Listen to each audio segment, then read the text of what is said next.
ठीक है, चलिए। तो हेलो एवरीवन, गुड इवनिंग सभी को। तो क्लास को हम शुरू कर लेते हैं। पिछली क्लास में हमने एक्सरसाइज 9.2 के 3 क्वेश्चंस कर लिए थे, पहला, दूसरा और तीसरा। बाकी जो 3 क्वेश्चंस बचे हैं वो हम अब करेंगे और आज इस एक्सरसाइज को खत्म करेंगे, ठीक है। और अगर जो भी इस एक्सरसाइज को खत्म करने के बाद अगर हमारे पास टाइम बचेगा तो हम निर्देशांक ज्यामिति को जल्दी से रिवाइज कर लेंगे, ठीक है। छोटे छोटे जो उसमें टॉपिक हैं उनको हम पढ़ लेंगे। तो शुरू कर लेते हैं क्लास को। सबसे पहले पिछली क्लास में हमने क्या पढ़ा था? पिछली क्लास में मैंने आपको एक चीज बताई थी, अगर आपको याद हो, कि अगर किसी समांतर चतुर्भुज, अगर कोई एक समांतर चतुर्भुज है इस तरीके से, अगर कोई समांतर चतुर्भुज है इस तरीके से और उसके अंदर कोई त्रिभुज बना हुआ है, उसके अंदर कोई क्या बना हुआ है? त्रिभुज बना हुआ है, ये इस तरीके से, है ना। तो मैंने आपको कहा था, इसका नाम मैं दे देता हूं कुछ, ए बी सी डी ई।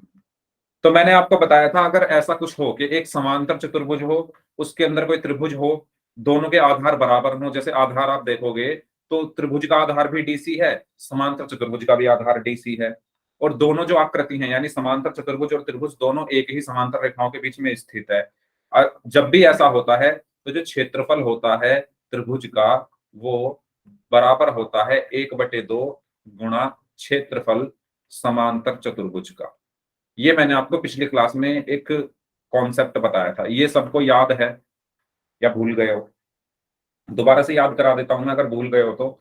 जब भी किसी समांतर चतुर्भुज के अंदर कोई त्रिभुज बन रहा हो और वो इस प्रकार बन रहा हो कि त्रिभुज का और समांतर चतुर्भुज का आधार बराबर हो, और दोनों के यानी त्रिभुज के और समांतर चतुर्भुज के जो दोनों आकृतियां हैं ये एक ही समांतर रेखाओं के बीच में स्थित हो, तो क्षेत्रफल त्रिभुज का, त्रिभुज क्या है? ईडीसी, उसका क्षेत्रफल बराबर होता है 1/2 गुना ए आर का मतलब एरिया यानी क्षेत्रफल चतुर्भुज का यानी ए बी सी डी। ये बात सबको क्लियर हो गई है? ठीक है। इसी पर हमने क्वेश्चंस किए थे पिछली क्लास में, question number 1, question number 2, question number 3। ठीक है, यहां तक हमने कर लिया था। आज बारी है क्वेश्चन नंबर 4 की, तो शुरू करते हैं क्वेश्चन नंबर 4 को। क्वेश्चन नंबर 4 के 2 हिस्से हैं। पहले हिस्से में आपको ये सिद्ध करना है, दूसरे हिस्से में ये सिद्ध करना है। तो एक बार मैं क्वेश्चन पढ़ देता हूं। आकृति 9.16 में पी समांतर चतुर्भुज एबीसीडी के अभ्यंतर में स्थित कोई बिंदु है। एक समांतर चतुर्भुज है एबीसीडी, उसके अंदर कोई बिंदु है पी। दर्शाइए कि, पहला पार्ट, क्षेत्रफल एपीबी, एपीबी इसका क्षेत्रफल प्लस क्षेत्रफल पीसीडी, पीसीडी इसका क्षेत्रफल, है ना। यानी ऊपर वाले त्रिभुज का क्षेत्रफल और नीचे वाले त्रिभुज के क्षेत्रफल को अगर जोड़ दिया जाए तो वो बराबर होगा 1/2 क्षेत्रफल एबीसीडी, यानी इस पूरे चतुर्भुज के क्षेत्रफल के बराबर होगा। ये हमें सिद्ध करना है। ठीक है, तो करते हैं। सबसे पहले मैं इस चित्र को बना रहा हूं, यहां पर इस तरीके से ये बना हुआ है।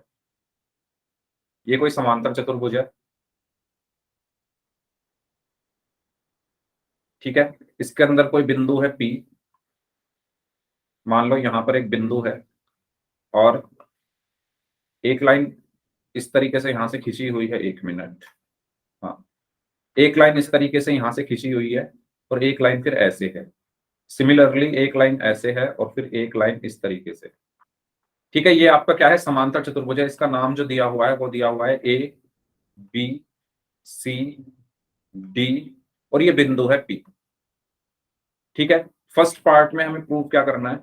फर्स्ट पार्ट में हमें प्रूव करना है कि क्षेत्रफल एपीबी, है ना, क्षेत्रफल एपीबी यानी ऊपर वाले त्रिभुज का क्षेत्रफल प्लस क्षेत्रफल पीडीसी यानी नीचे वाले त्रिभुज का क्षेत्रफल बराबर 1/2 गुणा क्षेत्रफल ए बी सी डी।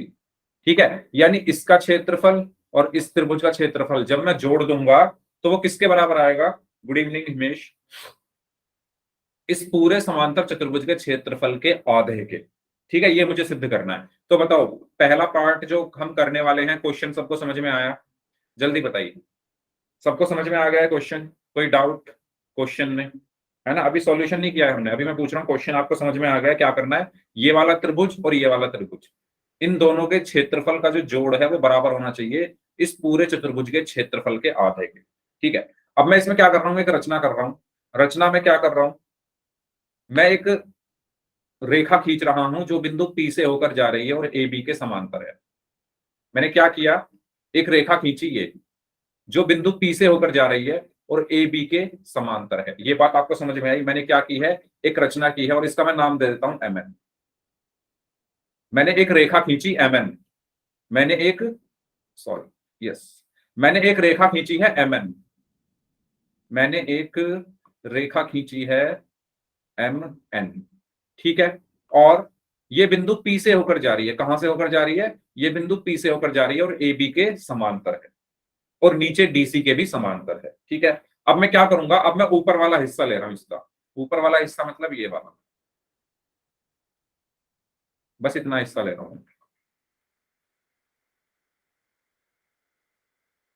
इस हिस्से को देखो बस, जिस पर मैंने ये हाइलाइटर चलाया है, इस हिस्से को देखो। इसमें जब आप देखोगे, इसमें जब आप देखोगे, अगर मैं यहां पर लिखूं चतुर्भुज ए बी एन एम में, ठीक है, यानी ऊपर वाले को आप देखना है, आपको इसको देखना है, इसको देखना है आपको। तो जब आप इस हिस्से को देखोगे तो आपको एक समांतर चतुर्भुज दिख रहा है ए बी एम एन, जिस पर मैंने हरे रंग का हाइलाइटर चलाया है, जिस पर मैंने ये हरे रंग का हाइलाइटर चलाया है, ये वाला, इस क्षेत्र को कह रहा हूं, है ना, इसकी बात कर रहा हूं मैं। तो इसमें आपको एक सभी को समांतर चतुर्भुज दिख रहा है ए बी एन एम, जल्दी बताओ। इस वाले क्षेत्र में, इस वाले क्षेत्र में क्या है, एक समांतर चतुर्भुज है ए बी एन एम, उसके अंदर एक त्रिभुज है ए पी बी, उसके अंदर एक त्रिभुज है ए पी बी। ये चीज सभी को क्लियर है? अगर क्लियर है तो जल्दी से वाई टाइप कर दीजिए, अगर कोई डाउट है तो पूछ लो। जिस हिस्से को मैंने हाइलाइटर के अंदर रखा है वो एक समांतर चतुर्भुज है ए बी एन एम और उसके अंदर एक त्रिभुज है ए पी बी, और उस त्रिभुज का आधार और समांतर चतुर्भुज का आधार बराबर है और वो दोनों एक ही समांतर रेखाओं के बीच में स्थित है, यानी कुछ इस तरीके से। तो क्या होता था कि त्रिभुज का क्षेत्रफल बराबर होता था 1/2 गुना क्षेत्रफल समांतर चतुर्भुज के। तो वही लाइन मैं यहां पर लिख रहा हूं कि जो क्षेत्रफल होगा ए पी बी का, वो बराबर होगा 1/2 गुणा क्षेत्रफल ए बी एन एम के। ये बात आपको समझ में आई सभी को? जल्दी बताइए, ये चीज आपको क्लियर हो गई है जो मैंने ये लाइन लिखी है ना? एक त्रिभुज बन रहा है ना समांतर चतुर्भुज के अंदर, पिछली क्लास में तो यही पढ़ा था। जब भी एक समांतर चतुर्भुज के अंदर कोई त्रिभुज बनता है तो त्रिभुज का क्षेत्रफल आधा हो जाता है समांतर चतुर्भुज के क्षेत्रफल के, बशर्ते उनके आधार एक जैसे हों और एक ही समांतर रेखाओं के बीच में स्थित हो। तो मैंने त्रिभुज लिया एपीबी, त्रिभुज एपीबी का क्षेत्रफल बराबर 1/2 गुना इस समांतर चतुर्भुज के क्षेत्रफल के। ठीक है, इसको मैं कह देता हूं समीकरण 1। और अगर मैं देखूं ठीक इसी प्रकार चतुर्भुज नीचे वाले में, यानी एमएनसीडी में, एमएनसीडी में, तो क्या मैं लिख सकता हूं कि क्षेत्रफल पीडीसी बराबर 1/2 गुणा क्षेत्रफल एमएनसीडी, लिख सकता हूं? जल्दी बताइए, इस वाले में, नीचे वाले में, है ना, ये जो है एम एन सी डी, इस चतुर्भुज में देखो एमएनसीडी में, ये एक चतुर्भुज है एमएनसीडी, उसके अंदर एक त्रिभुज है, उसके अंदर एक त्रिभुज है। तो मैंने क्या कहा, त्रिभुज का क्षेत्रफल पीसीडी का क्षेत्रफल या पीडीसी कह लो, पीडीसी का क्षेत्रफल क्या होगा, बराबर 1/2 गुणा इस चतुर्भुज के क्षेत्रफल के। कौन से चतुर्भुज के? एमएनसीडी के। ये बात आपको समझ में आ गई है तो जल्दी वाई टाइप कर दीजिए, अगर कोई डाउट हो तो पूछ लो। इसको मैंने समीकरण 1 बोला, इसको बोल देता हूं समीकरण 2। जल्दी बताइए, यहां तक क्लियर है सभी को? यहां तक सभी को क्लियर हुआ? अगर कोई डाउट है तो पूछो भाई, प्लीज।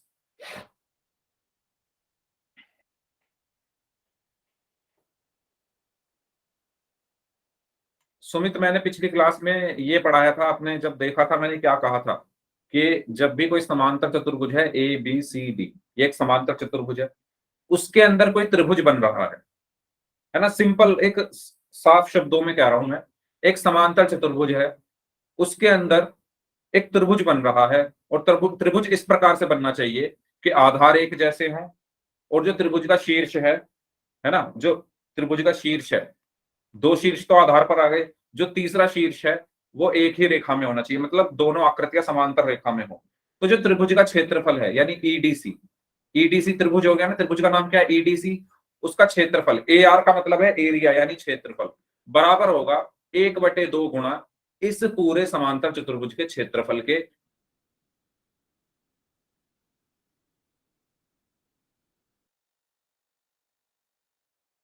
ये एक त्रिभुज है, ये एक त्रिभुज है, इसका क्षेत्रफल क्या होगा, एक क्षेत्रफल पीडीसी बराबर 1/2 गुणा इस समांतर चतुर्भुज के क्षेत्रफल के आधे के बराबर। ठीक ये वाले समीकरण ऊपर वाले में देखो, एक समांतर चतुर्भुज बन रहा है ए बी एन एम में, और उसके अंदर एक त्रिभुज है, तो त्रिभुज का क्षेत्रफल बराबर 1/2 गुणा क्षेत्रफल इस समांतर चतुर्भुज का। तो ये दो,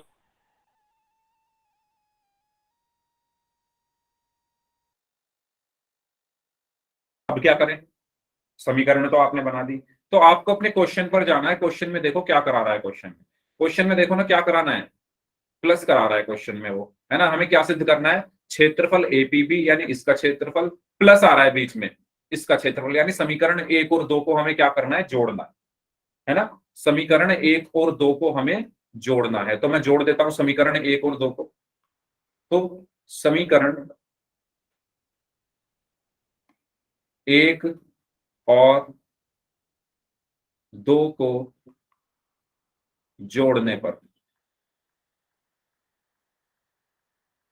ठीक है, जोड़ना मैंने आपको पिछली क्लास में सिखाया था कि अगर कोई समीकरण x बराबर 5 है और दूसरी समीकरण y बराबर 3 है, तो बायां पक्ष बाएं में जुड़ता है, यानी x प्लस वाई बराबर, दायां पक्ष दाएं में जुड़ता है 5 + 3, ऐसे जुड़ती हैं समीकरण। तो यहां पर भी मैं ऐसे ही जोड़ूंगा। इस वाली समीकरण का बायां पक्ष कौन सा है, ये है, इस वाली समीकरण का बायां पक्ष ये है, तो पहले इनको जोड़ूंगा। ठीक है, पहले क्या करूंगा, इनको जोड़ूंगा। जी आज ठीक है, बुक में पढ़ा रहे हो, इस बार क्या, बुक में पढ़ा रहे हो कि सर?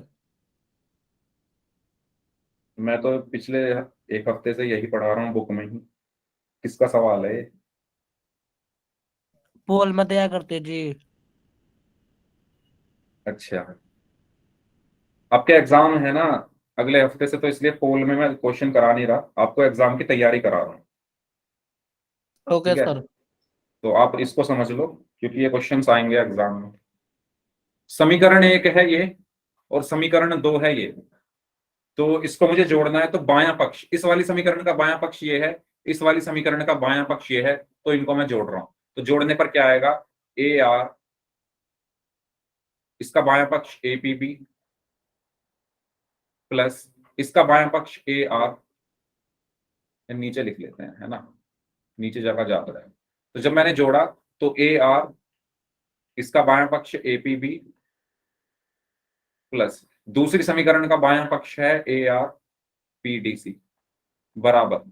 अब दाएं पक्ष को दाएं पक्ष में, यानी इसको इसमें जोड़ दो, 1/2 गुणा A R A B N M,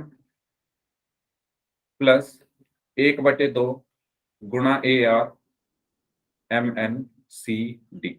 ये बात आई समझ में, कैसे किया है मैंने, क्या किया है, इन दोनों समीकरणों को जोड़ा है, बाएं पक्ष को बाएं पक्ष में जोड़ा है और दाएं पक्ष को दाएं पक्ष में। ये पहली समीकरण है, इसका बायां पक्ष ये है, ये दूसरी समीकरण है, इसका बायां पक्ष ये है, इन दोनों को एक साथ जोड़ा। ये पहली समीकरण है, इसका दायां पक्ष ये है, ये दूसरी समीकरण है, इसका दायां पक्ष ये है, इनको एक साथ जोड़ा।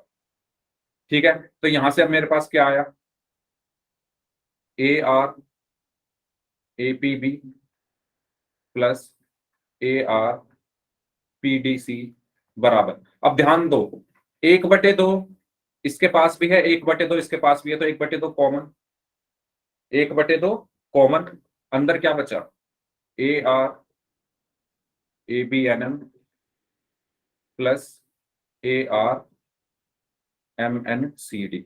ये आया समझ में मैंने क्या किया है, 1/2 कॉमन लिया है, क्योंकि 1/2 इसके पास भी है, 1/2 इसके पास भी है, तो 1/2 कॉमन, अंदर क्या बचा, A R A B N M plus ऐसे का ऐसे ही A R M N C D.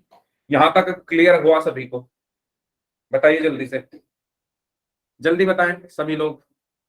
तो यहां से क्या बचा? A R A P B plus A R P D C बराबर 1/2। अब देखो, ए बी एन एम और एम एन सी डी को जोड़ना है। किसको जोड़ना है? A B N M plus M N C D. तो अपने फिगर पे पहुंच जाओ। ए बी एन एम यानी ऊपर वाला, और एम एन सी डी यानी नीचे वाला।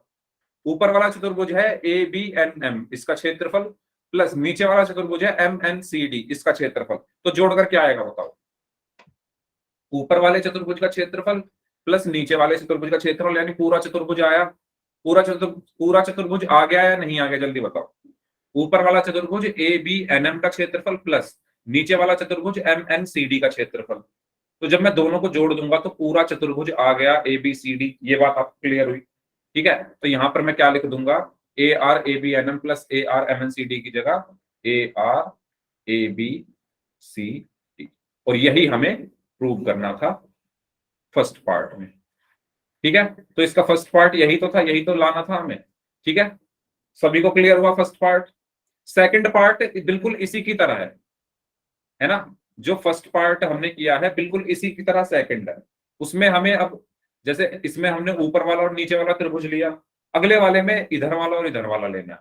तो पहले ये बताओ, ये सबको क्लियर है? फिर हम सेकंड पार्ट करते हैं इसका। ठीक है, चलो सेकंड पार्ट की तरफ चलते हैं। तो देखो, फर्स्ट पार्ट में हमने ये सिद्ध कर दिया है। अब सेकंड पार्ट को हम करते हैं।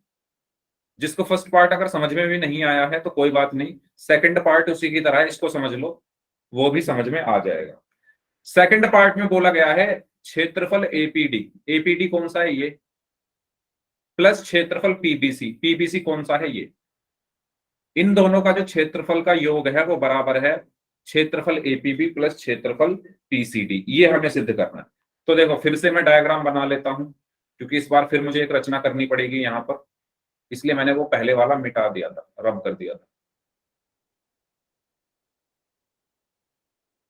ठीक है, ये समांतर चतुर्भुज, इसके अंदर कोई बिंदु ले लेते हैं हम P, मान लो यहां पर ये वो बिंदु है, और इसके अंदर एक लाइन ऐसे जा रही है और फिर एक ऐसे। ठीक इसी प्रकार एक लाइन ऐसे है और फिर एक ऐसे। ठीक है, इसका नाम जो दिया हुआ है वो है ए बी सी डी, और ये जो बिंदु है ये है P।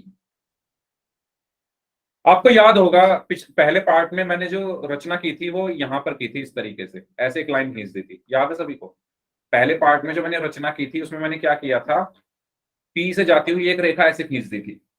क्यों? क्योंकि मुझे ऊपर वाला त्रिभुज और नीचे वाला त्रिभुज चाहिए था। इस बार मुझे कौन सा चाहिए? इस बार मुझे कौन सा चाहिए? इस बार मुझे चाहिए एपीडी और पीबीसी। तो एपीडी यानी ये वाला, पीबीसी यानी ये वाला।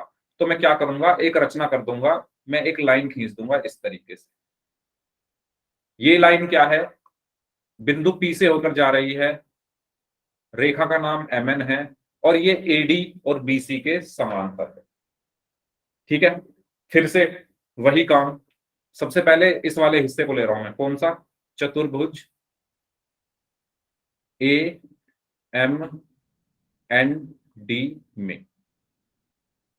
तो इसको देखो, बस AMND को देखो, एक चतुर्भुज है ये AMND, AMND, ये इस वाले चतुर्भुज की बात हो रही है।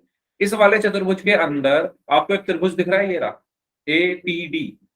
एक त्रिभुज दिख रहा है आपको APD, ये देखो, है ना? ये एक चतुर्भुज है AMND, AMND, उसके अंदर एक त्रिभुज है APD। और मैंने आपको बताया, जब किसी समांतर चतुर्भुज के अंदर कोई त्रिभुज इस तरीके से आ रहा हो कि आधार एक जैसा हो और एक ही समांतर रेखाओं के बीच में स्थित हो, तो त्रिभुज का क्षेत्रफल यानी APD का क्षेत्रफल क्या हो जाएगा? आधा हो जाएगा। क्षेत्रफल APD बराबर 1/2 गुणा क्षेत्रफल AMND। ये बात आपको समझ में आई सभी को? जल्दी बताइए, ये चीज सभी को क्लियर हुई? हाँ जी, है ना? ऐसे ही तो किया था पिछले वाले में भी। पिछला वाला जो हमने किया था, ऐसे ही तो किया था आपको, अब तो पता चल गया होगा मैं कर क्या रहा हूं। हर क्वेश्चन में यही कर रहा हूं। त्रिभुज का जो क्षेत्रफल है वो आधा हो जाएगा समांतर चतुर्भुज के क्षेत्रफल का। तो इस त्रिभुज का क्षेत्रफल एपीडी का क्षेत्रफल क्या हुआ, आधा, यानी 1/2 गुणा ए एम एन डी के क्षेत्रफल का। अब आप इस हिस्से को देखो, किस हिस्से को, चतुर्भुज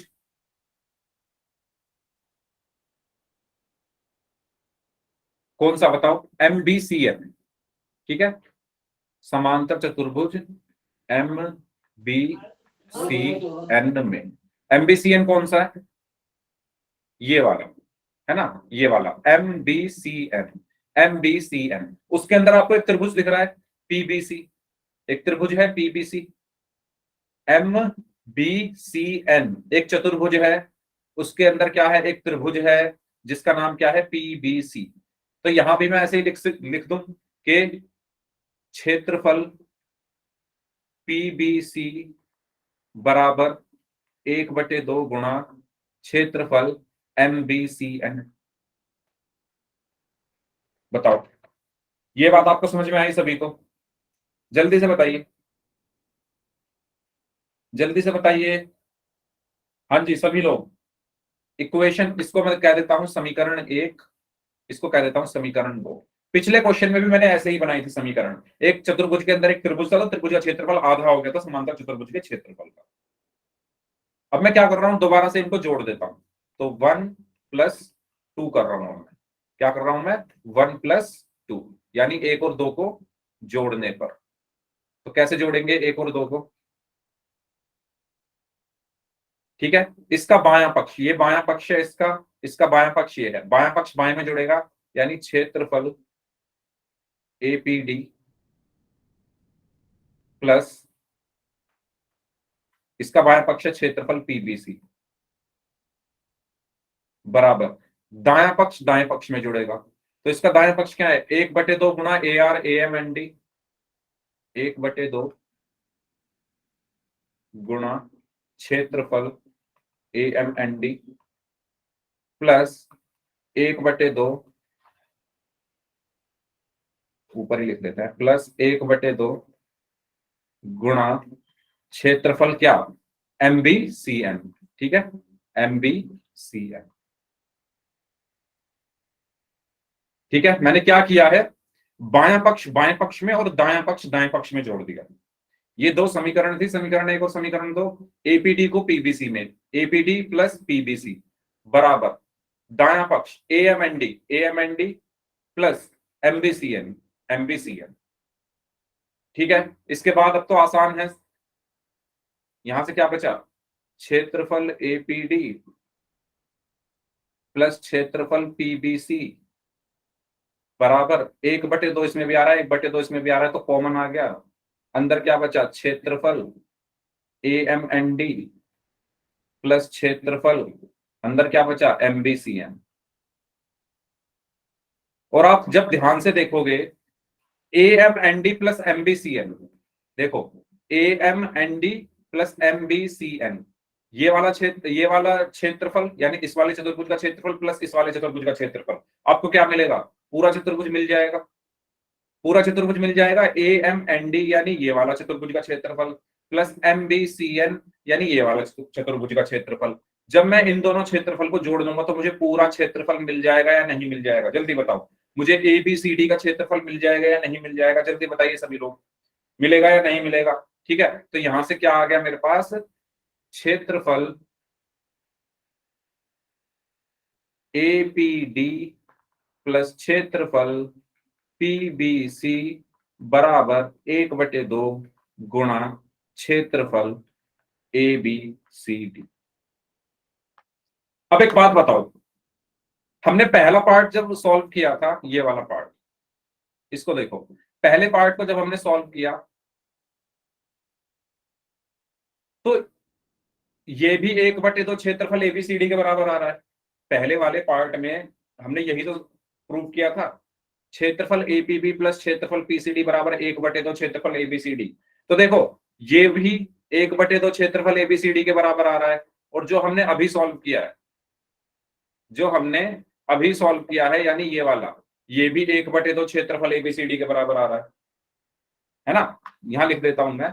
अगर पहले पार्ट को आप अपनी बुक में देखोगे तो वो क्या है, पहला पार्ट इसका एक क्षेत्रफल एपीबी, एपीबी है या पीएबी है, एक बार देख लेते हैं। एपीबी और पीसीबी, एपीबी प्लस क्षेत्रफल पीसीडी बराबर 1/2 गुणा क्षेत्रफल ए बी सी डी। ये हमने पहला पार्ट इस क्वेश्चन का सॉल्व किया था। तो मैं क्या बताना चाह रहा हूं, मैं ये बताना चाह रहा हूं कि देखो पहले पार्ट का भी क्या मान आया था, 1/2 गुणा क्षेत्रफल एबीसीडी, और दूसरे पार्ट का भी 1/2 गुणा क्षेत्रफल एबीसीडी। आप सबको दिख रहा है? हेलो रितिका, गुड इवनिंग, है ना। इसका भी मान क्या आया, 1/2 गुणा क्षेत्रफल एबीसीडी हमने अभी सॉल्व किया। और ये पहले वाले पार्ट को जब हमने सॉल्व किया था वो भी किसके बराबर आया था, 1/2 गुणा क्षेत्रफल एबीसीडी। यानी आप अगर देखो तो इसके जो राइट हैंड साइड है वो आपस में बराबर है ना। ये क्या है, आपस में बराबर हैं। तो ये वाली साइड भी क्या होगी, बराबर होगी। क्यों? क्योंकि हमें पता है कि मान लो x बराबर 5 है और y बराबर भी 5 है, तो x बराबर y होगा या नहीं होगा, जल्दी बताओ, होगा या नहीं होगा? अगर x बराबर 5 है और y बराबर 5 है तो x बराबर y होगा, क्योंकि ये भी 5 है ये भी 5 है। ठीक इसी प्रकार यहां पर ये बराबर भी 1/2 गुणा क्षेत्रफल एबीसीडी है और ये बराबर भी 1/2 गुणा क्षेत्रफल एबीसीडी है, तो ये दोनों भी आपस में बराबर हो जाएंगे। यानी क्षेत्रफल एपीडी प्लस क्षेत्रफल पीबीसी बराबर क्षेत्रफल एपीबी प्लस क्षेत्रफल पीसीडी। ठीक है, और यही हमें क्या करना था, प्रूव करना था क्वेश्चन नंबर 4 में। तो क्वेश्चन नंबर 4 का फर्स्ट पार्ट हमने पहले किया और ये सेकंड पार्ट हमारा प्रूव हो चुका है। तो इस तरीके से हमें इस क्वेश्चन को सॉल्व करना था। ये आपके सामने पूरा सॉल्यूशन है। बताइए, समझ आया सभी को? कुछ नहीं करना, बस ये जो नियम आपको बताया है ना मैंने, ये वाला नियम। लग रहा है स्क्रीन जा रही है इसकी, स्क्रीन सबको दिख रही है क्या? नहीं दिख रही? हाँ, मैं दोबारा शेयर करता हूँ स्क्रीन। हाँ, तो मैं ये बता रहा था आपको कुछ नहीं करना है इस क्वेश्चन में। जो मैंने आपको एक चीज बताई थी कि क्षेत्र, अगर किसी चतुर्भुज के अंदर कोई त्रिभुज बन रहा है तो त्रिभुज का क्षेत्रफल आधा हो जाता है चतुर्भुज के क्षेत्रफल का। ठीक है, उसी चीज को इन क्वेश्चंस में हम अप्लाई कर रहे हैं बार बार। ठीक है, चलो, तो मैं स्क्रीन दोबारा शेयर कर रहा हूं। अब करते हैं हम क्वेश्चन नंबर 5। क्वेश्चन नंबर 5,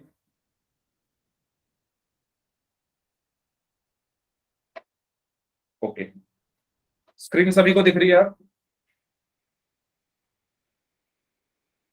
ठीक है, बात आती है क्वेश्चन नंबर 5 की। क्वेश्चन नंबर 5 को करने से पहले आपको, मैंने पहली क्लास जब हुई थी परसों, परसों नहीं मंडे को, नहीं मंडे को नहीं, ट्यूसडे को, तो मैंने आपको एक चीज बताई थी।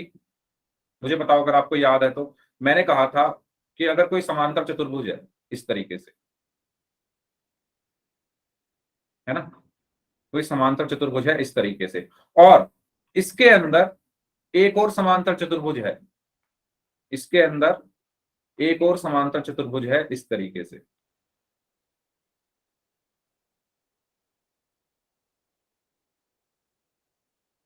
ठीक है, बात को ध्यान से सुनना क्योंकि क्वेश्चन नंबर 5 जो है इसी से होगा।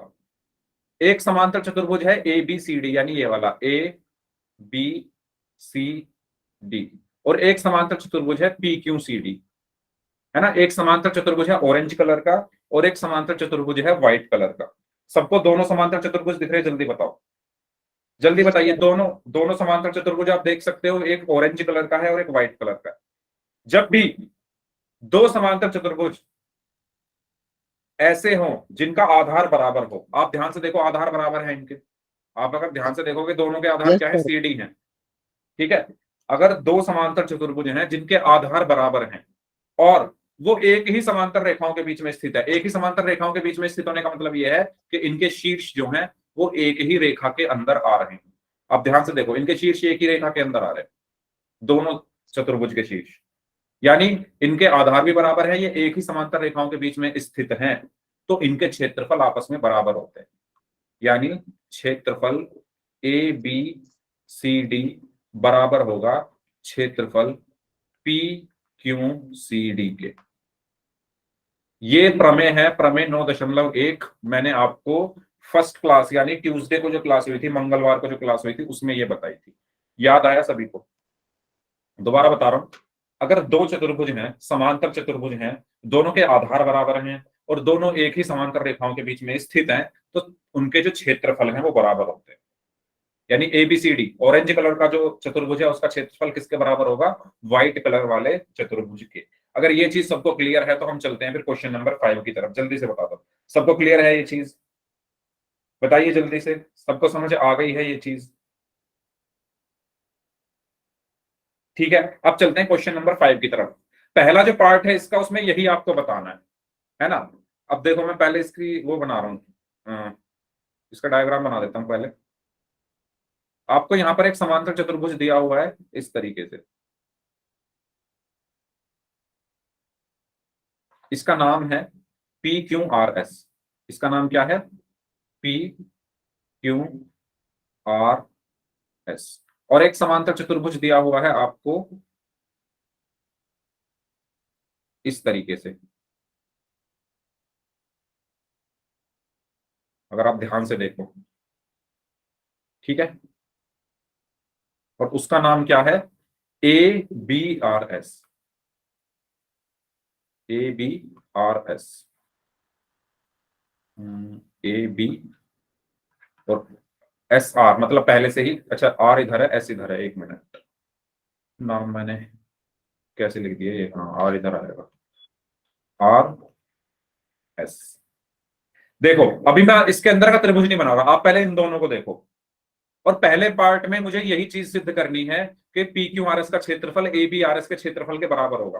तो ये तो हमें पता है। हम क्या लिखेंगे कि एक ही आधार, या लिख दो प्रमेय 9.1 से, क्या एक ही आधार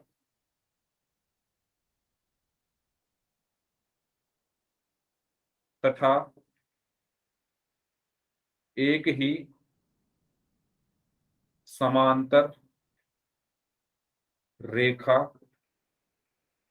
के बीच बने समांतर चतुर्भुज का क्षेत्रफल समांतर चतुर्भुज का क्षेत्रफल क्या होता है? बराबर होता है, बराबर होता है। इसीलिए यहां पर क्या होगा कि जो क्षेत्रफल ऑरेंज वाला जो है, A P Q R S, बराबर होगा येलो वाले क्षेत्रफल ए बी आर एस। यही पहला पार्ट है। बताओ, आया समझ में? यही तो सिद्ध करना है पहले पार्ट में। आप, हमारा पहला पार्ट हो चुका। बस ये लाइन लिखनी है आपको। ये प्रमेय आपको याद होनी चाहिए कि एक ही आधार और एक ही समांतर रेखा के बीच बने समांतर चतुर्भुज का क्षेत्रफल बराबर होता है। अब आप देखो, पी क्यू आर एस यानी ऑरेंज वाला और ए बी आर एस यानी येलो वाला, दोनों का आधार बराबर है, दोनों एक ही समांतर रेखाओं के बीच में स्थित है, तो इसलिए दोनों के क्षेत्रफल आपस में बराबर होंगे। ये बात अगर सबको समझ में आ गई है तो जल्दी से वाई टाइप कर दीजिए। आपका पहला पार्ट खत्म हो चुका है। अब दूसरे पार्ट पर हम आ रहे हैं। पहले बताओ, ये चीज आपको समझ में आई है? ठीक है, चलो वेरी गुड। अब चलते हैं सेकंड पार्ट पर। अभी हमने ये फिगर पूरी नहीं बनाई है, मैंने इसलिए नहीं बनाई पूरी जिससे आपको समझ में आए। अब देखो, अब इसके अंदर एक त्रिभुज भी बना हुआ है। अब मैं वो त्रिभुज यहां पर बना रहा हूं। इसके अंदर क्या बना हुआ है? एक त्रिभुज भी बना हुआ है। तो वो त्रिभुज देखो कैसे बना हुआ है। वो त्रिभुज कुछ इस तरीके से बना हुआ है, यहां पर। चलो दूसरे कलर में बनाते हैं। माइक बंद कर लो अपना सभी लोग प्लीज। इस तरीके से बना हुआ है।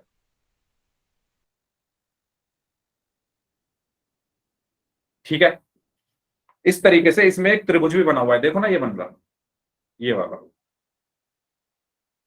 दूसरा जो हिस्सा है उसमें यह सिद्ध करना है कि एरिया ए एक्सेस यानी ए एक्सेस का क्षेत्रफल बराबर होगा 1/2 क्षेत्रफल पी क्यू आर एस के। चलो करते हैं। आप इसको देखो, ए बी आर एस। ठीक है, किसको देखो? ए बी आर एस, और यानी पीले वाला जो आपका समांतर चतुर्भुज है उसके अंदर एक त्रिभुज आपको दिख रहा है।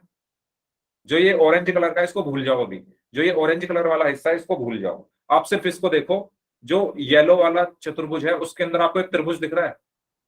जल्दी बताओ सभी लोग बताओ, आपको जो येलो वाला चतुर्भुज है जिसका नाम क्या है, A B R S, A B S R sir. S चतुर्भुज के अंदर एक त्रिभुज है। ठीक है, इसका नाम यहाँ पर एक्स है तो नाम भी लिख देते हैं।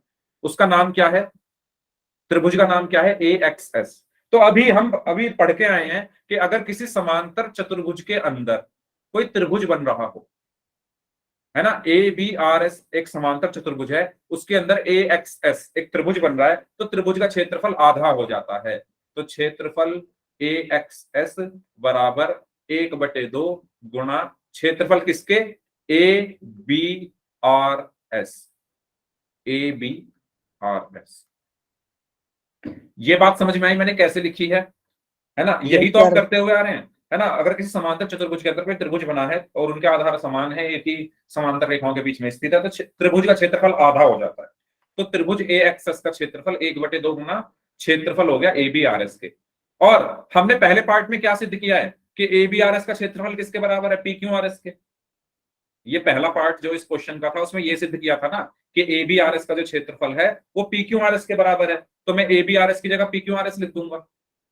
ठीक है, क्षेत्रफल ए एक्स एस बराबर 1/2 गुना, क्योंकि ये वाली जो चीज है क्षेत्रफल ए बी आर एस किसके बराबर है, क्षेत्रफल पी क्यू आर एस के, तो यहां पर आ जाएगा क्षेत्रफल पी क्यू आर एस। और यही आपको प्रूव करना था सेकंड पार्ट में,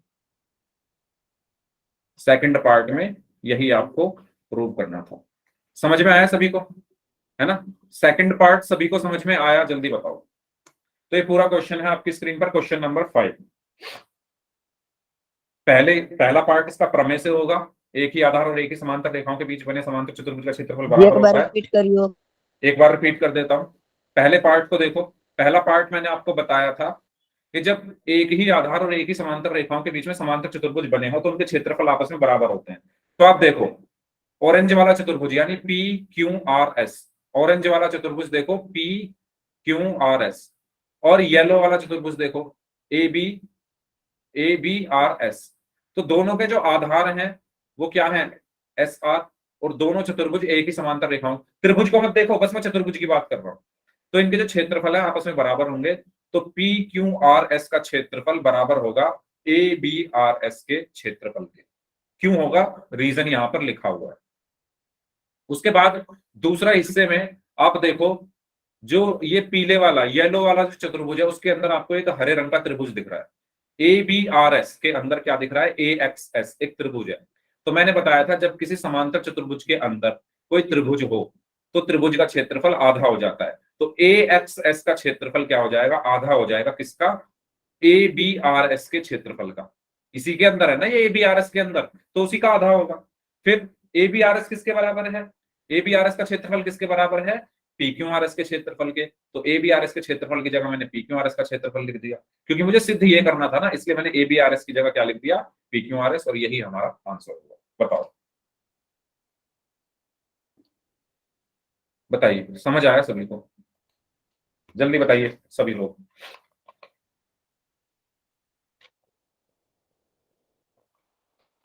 ठीक है, चलो तो लास्ट क्वेश्चन बचा है, इसका स्कोर कर लेते हैं फिर। ओके चलो, लास्ट क्वेश्चन देख लेते हैं, आसान है लास्ट वाला तो, आप लोग करो उसको। क्वेश्चन नंबर 6, क्वेश्चन नंबर 6 में बोला गया है, एक किसान के पास समांतर चतुर्भुज पी क्यू आर एस के रूप में एक खेत था। मान लो ये खेत है, नाम क्या है, पी क्यू आर एस। ठीक है, एक किसान के पास समांतर चतुर्भुज पी क्यू आर एस के रूप में एक खेत था। उसने आर एस पर स्थित कोई बिंदु ए लिया, आर एस पर स्थित कोई बिंदु मानो यहां पर ले लिया ए, और उसे पी और क्यू से मिला दिया। ठीक है, तो उसको किससे मिला दिया, पी से और क्यू से। ठीक है, चलो खेत कितने भागों में विभाजित हो गया है, तो बताइए खेत कितने भागों में विभाजित हुआ है, खेत कितने भागों में बट गया है। सभी लोग बताएं, आसान है ये तो। कितने भागों में बट चुका है ये पूरा खेत? एक खेत था PQRS, ठीक है, बताइए कितने भागों में बट चुका है। तो आप ध्यान से देखो ना कितने भाग हैं इसके, पहला तो ये है, दूसरा ये, तीसरा ये, तो टोटल कितने भागों में बट चुका है? 3 भागों में, ठीक है। कितने भागों में बट चुका है? 3 भागों में।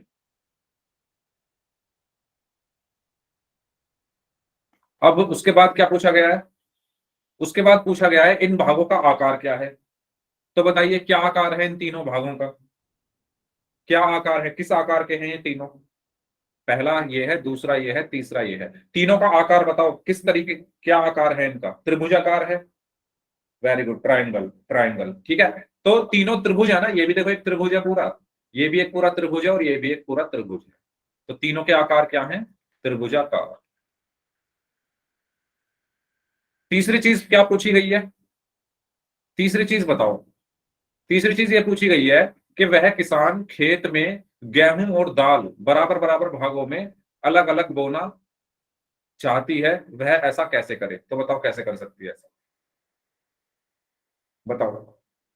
इस खेत में आधे भाग में गेहूं बोने हैं और आधे भाग में दाल बोनी है, बराबर बराबर भागों में अलग अलग बोना चाहती है, तो कैसे बोएगी?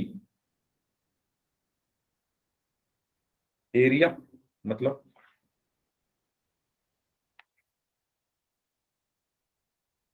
हमें पता है कि एक समांतर चतुर्भुज के अंदर एक त्रिभुज बना हुआ है, तो यहां से क्षेत्रफल PQA बराबर होगा 1/2 गुणा क्षेत्रफल PQRS।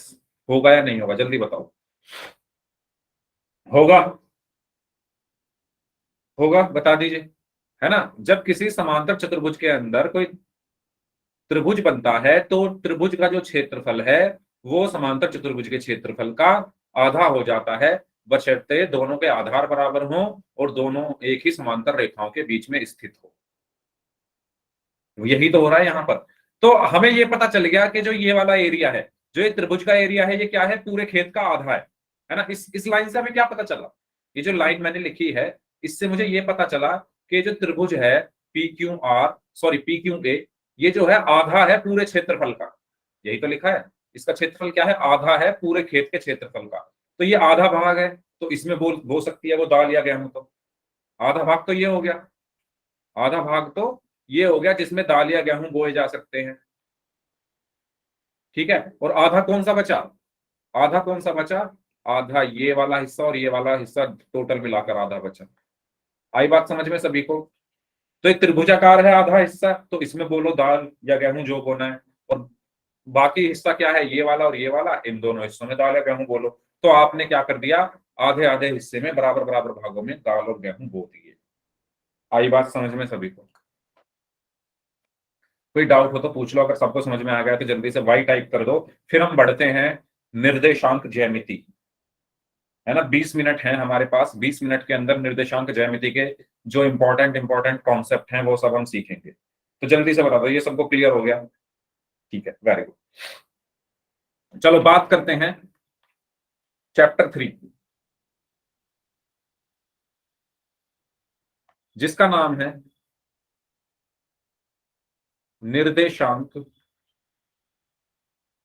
ज्यामिति।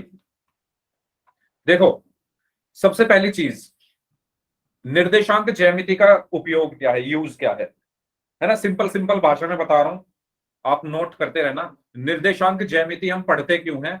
एक बिंदु की स्थिति ज्ञात करने के लिए, एक बिंदु की स्थिति ज्ञात करने के लिए।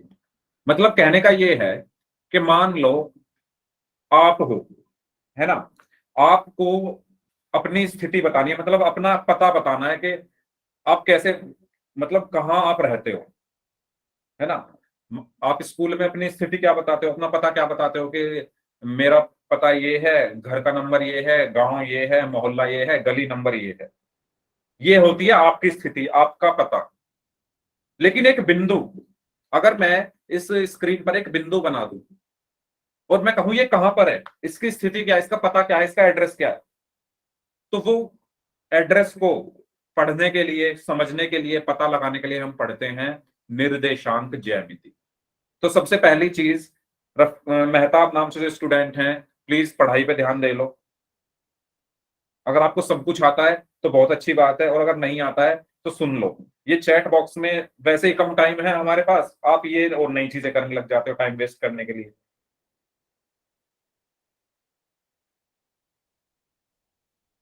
ठीक है, तो अगर ये कोई पॉइंट बना है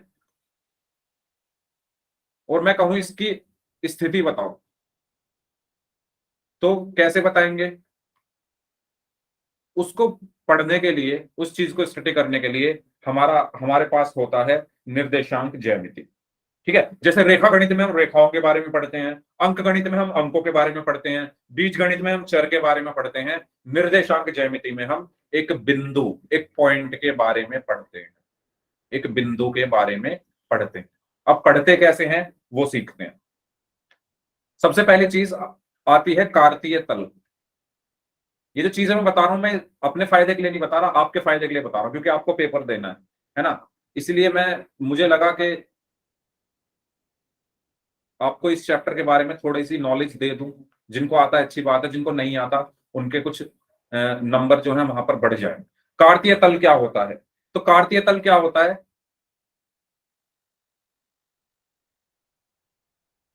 अगर मैं दो लाइनें यहां पर खींचूं, ठीक है, या चलो इसको ऐसे समझो, अगर मैं एक संख्या रेखा यहां पर खींच दूं, क्या खींच दूं? एक संख्या रेखा इस तरीके से, और एक संख्या रेखा मैं इस तरीके से खींच दूं। संख्या रेखा के बारे में तो आपको पता ही है ना। एक संख्या रेखा इस तरीके से खींच दूं, और इस संख्या रेखा पर मैं कुछ यहां पर लिख दूं, मानो 0 1 2 3 4, है ना। ऐसे ही बनाते हैं संख्या रेखा, -1 -2 -3। ऐसे ही इस पर लिख दूं 0 1 2 3 -1 -2 -3। ठीक है, ये दो संख्या रेखाएं हैं आपके पास।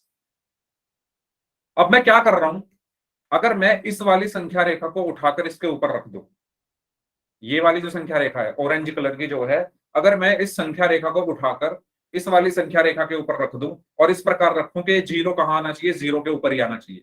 ये वाला जीरो इस वाले जीरो के ऊपर आना चाहिए। तो जब मैं इसको रखूंगा तो मेरे पास कुछ रखने के बाद इस तरीके से यहां पर ये संख्या रेखा आ जाएगी। ठीक है, जीरो के ऊपर जीरो आना चाहिए, 1 2 3 -1 -2 -3, और ये जो जीरो है ये जीरो के ऊपर आ गई है।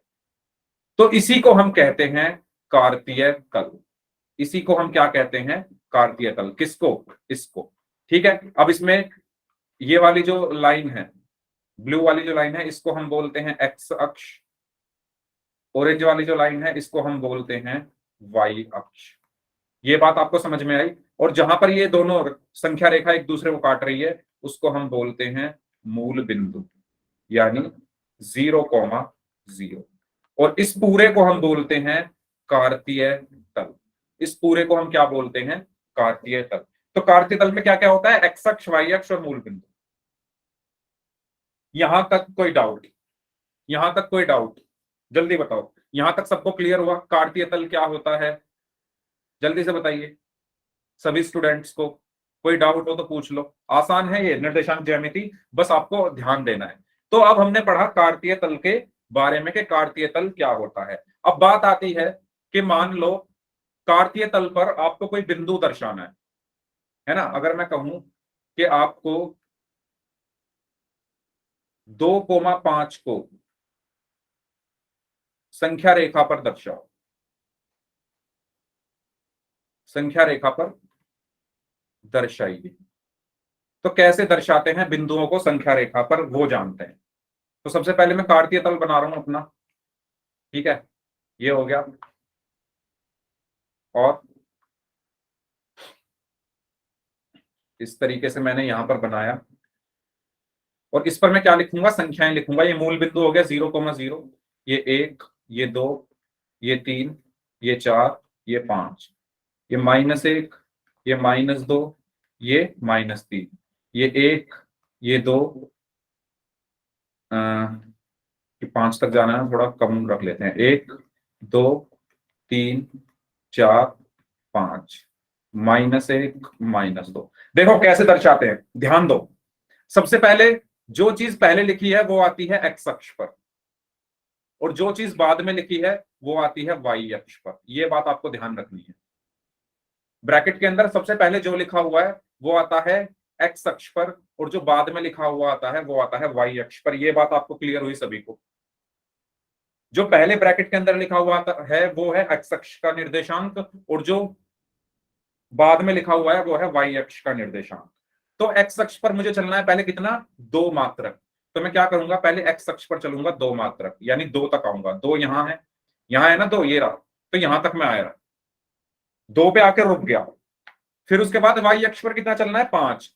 तो जहां पर आप रुके हो ना उसी से आगे वाई अक्ष मतलब ये वाला है, ये एक्स अक्ष होता है, ये एक्स अक्ष है, और ये वाई अक्ष है। तो आपको वाई अक्ष पर कितना चलना है, 5। तो 5 का है ऊपर है, तो आप यहीं से क्या करोगे, ऊपर की तरफ 5 तक चले जाओगे, और जहां 5 आ रहा है वहीं पर आपको रुक जाना है। मान लो यहां 5 आ रहा था, है ना, इस तरीके से आप चले और 5 पर आकर रुक गए।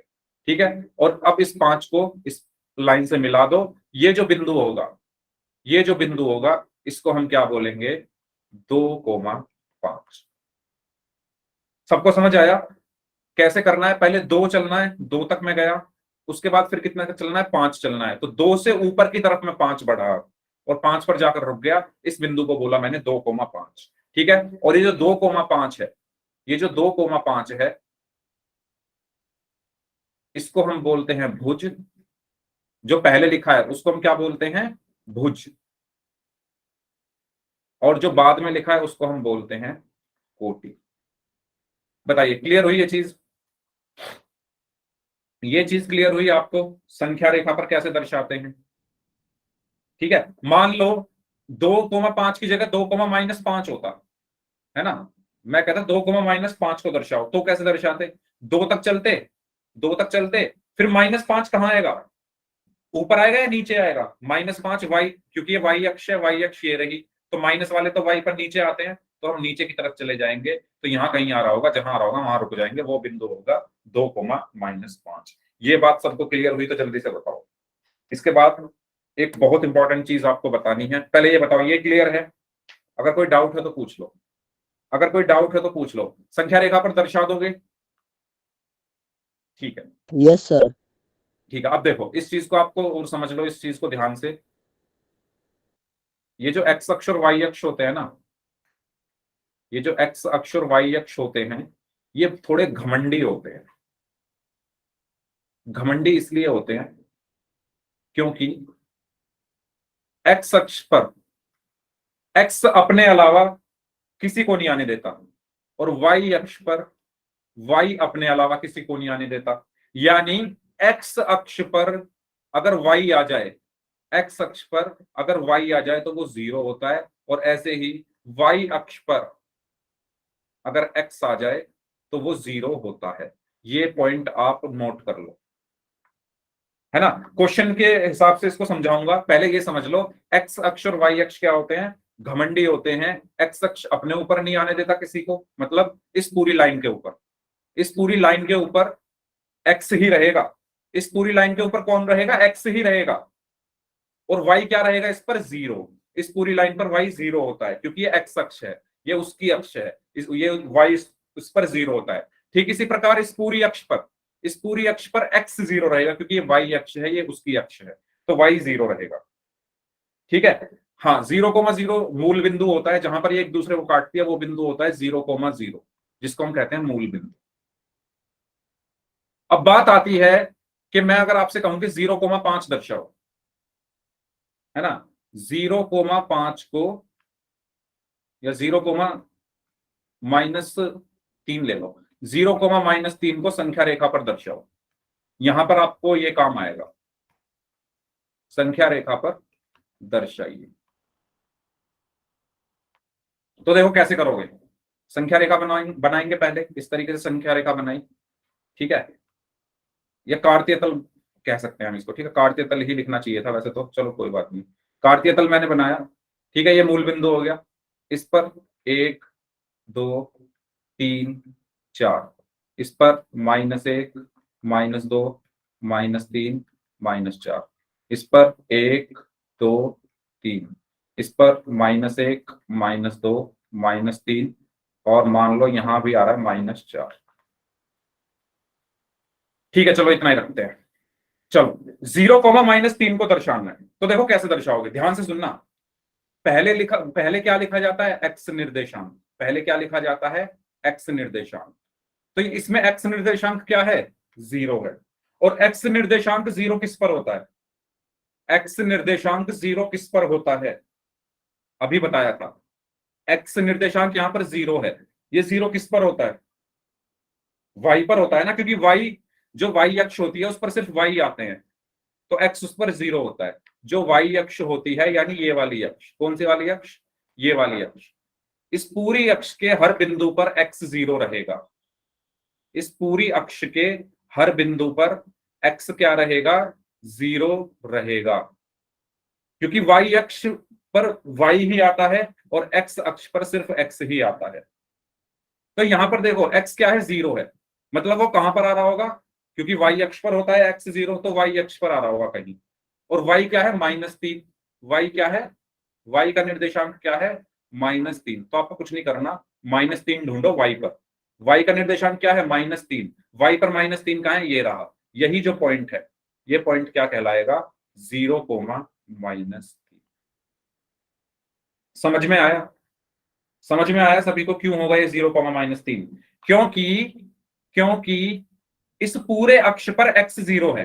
देखो 0 है यहां पर, इस वाई अक्ष पर जो है एक्स 0 है, और -3 क्योंकि वाई निर्देशांक है तो वो तो इस पर आएगा ही। तो ये बात आपको याद रखनी है। ये घमंडी होते हैं, एक्स अक्ष पर सिर्फ एक्स आता है, वाई अक्ष पर सिर्फ वाई आता है। अगर एक्स अक्ष पर वाई आएगा तो वो 0 होगा, और वाई अक्ष पर अगर एक्स आएगा तो वो 0 होगा। ये बात आपको क्लियर हुई है ना? एक क्वेश्चन की हेल्प से चलो समझते हैं इस चीज को, आप लोग उसका आंसर दोगे। मैं एक यहां पर बना रहा हूं इस तरीके से,